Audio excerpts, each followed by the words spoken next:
The others. There is a certain people scattered abroad and dispersed among the peoples in all the provinces of your kingdom. Their laws are different from those of every other people. Esther chapter 3, verses 8. Or in our context today, I would say there are everywhere in the world born-again believers whose laws and lifestyle is not of the world.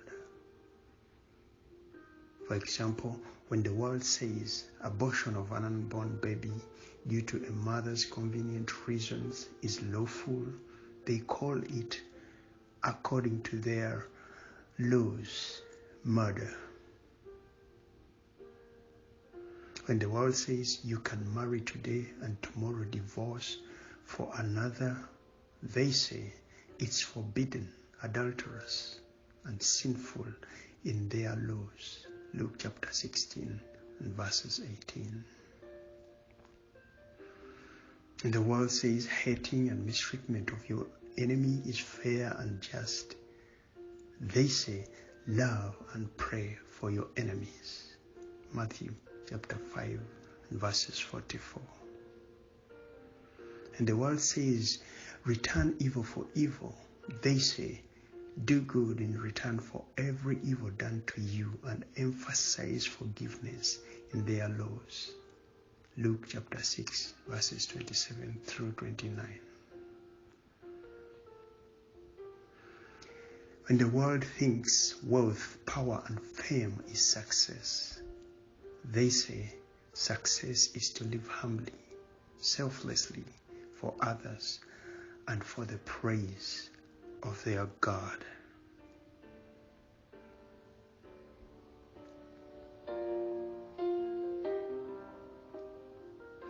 Their laws are totally contradictory to that of the world, or to better put it, upside down. They are not of the world, just as I am not of the world, said Jesus, their Lord, Master, and King. And thus the world has hated them.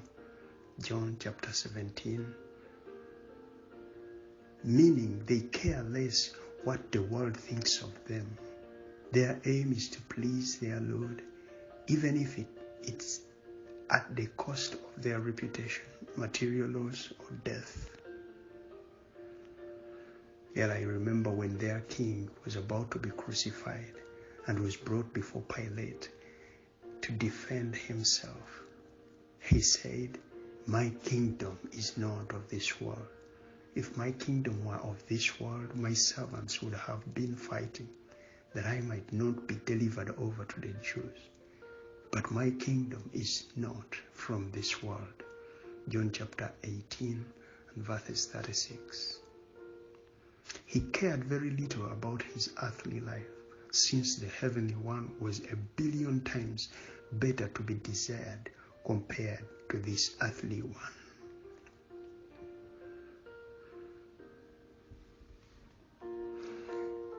Therefore he calls upon his heavenly citizens to, in the same way, to put their hope not in this life, for it is in his servants' words transient and temporal, contrasting the heavenly one, which is everlasting and eternal.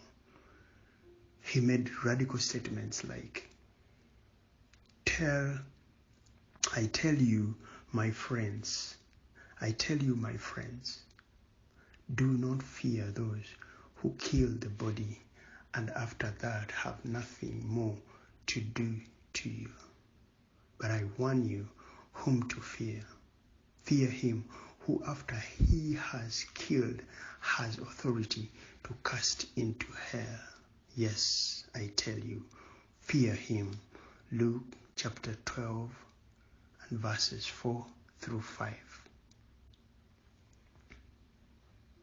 And because of that, almost every last single one of those who walked closely with him was tortured to deny his name, yet resisted to the very last breath of their lives.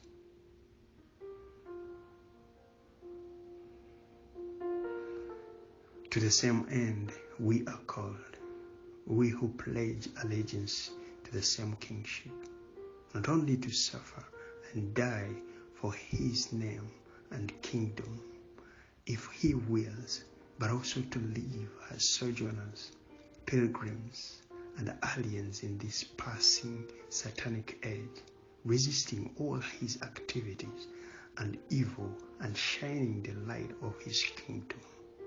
Good morning.